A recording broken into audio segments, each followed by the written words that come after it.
اپنی 9 چیزیں کبھی لوگوں کے سامنے ظاہر مت کریں، کیونکہ لوگوں کے سامنے ظاہر کرنے سے آپ کو شاید فائدہ دیں یا نہ دیں، مگر نقصان ضرور دے سکتی ہیں۔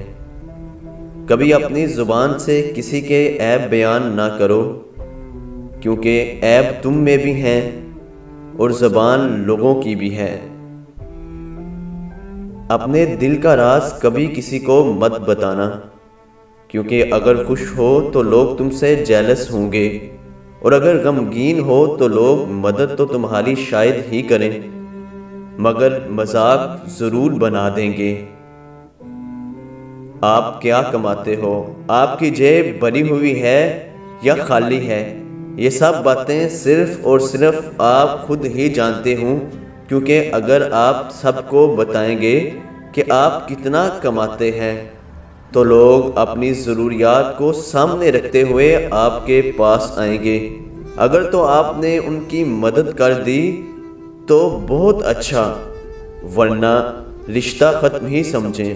اگر آپ کم کماتے ہیں اور لوگوں کو بتاتے ہیں کہ آپ کی تو اتنی کمائی ہی نہیں ہے، تو لوگ آپ کو وہ عزت نہیں دیں گے جو آپ کو ملنی چاہیے، کیونکہ آج کے دور میں زیادہ عزت پیسے والوں کو ہی دی جاتی ہے، جو ایک تلخ حقیقت ہے۔ میاں بیوی کا رشتہ ایسا رشتہ ہے جس میں کوئی دوسرا رازدان نہیں بن سکتا، چاہے آپ کے کتنا ہی قریب کیوں نہ ہوں۔ اگر آپ کسی دوسرے کو رازدان بنائیں گے تو آپ خود ہی اپنے رشتے کو ایک ایسے موڑ پر لے جا رہے ہیں جہاں وہ کبھی بھی کسی بھی وقت ٹوٹ سکتا ہے۔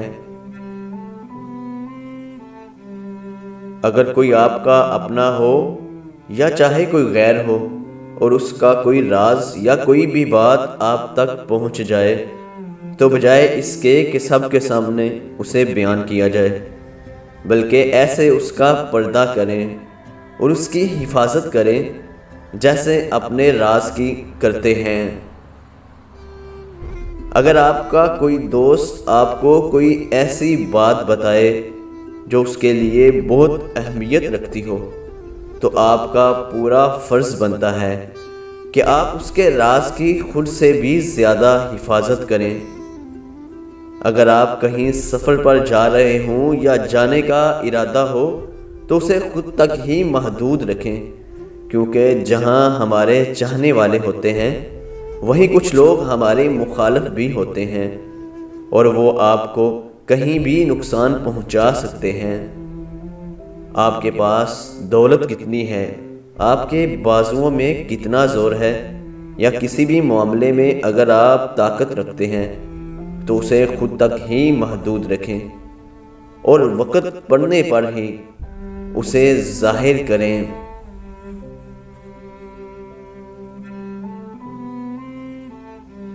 اللہ پاک کی راہ میں دی ہوئی خیرات ایسے ہے کہ جو آپ کو دنیا میں بھی فائدہ دیتی ہے اور آخرت کے لیے بھی ذخیرہ ہو جاتی ہے۔ اس لیے جو کچھ بھی اللہ پاک کی راہ میں دیں سچے دل سے دیں اور کبھی پچھتائیں نہیں۔ ہاتھ سے کپڑے دھونا ڈپریشن کو دور کرتا ہے۔ حضرت علی رضی اللہ تعالیٰ عنہ نے فرمایا، کپڑوں کا دھونا رنج و غم اور حزن و ملال کو دور کرتا ہے۔